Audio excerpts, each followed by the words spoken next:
Ok. Donc lobby expert bakosa expertise na banda koyo et puis na banda ko na nganyo somi balo.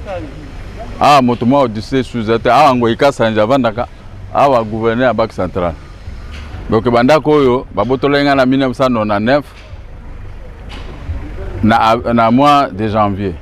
Yango suko na otika bato pour loyo ba no expertise moto ko discuter sous na banda ko azate. Propriétaire ya ba concession so ezanga imoko depuis des années.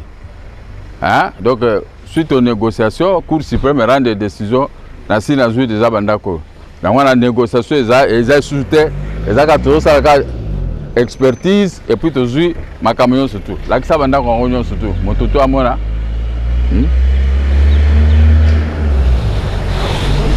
Awa gouverneur à Banque centrale moto aya osomba. Bon. Awa pas bo ngoika sanje. Là que c'est pas ngoika sanje. Aye osomba azolinga kobima te mais bazo benga la bango na ye moko général. Merci beaucoup. Donc congolais nous surtout aye ba na récupérer banda ko masolo to ceci.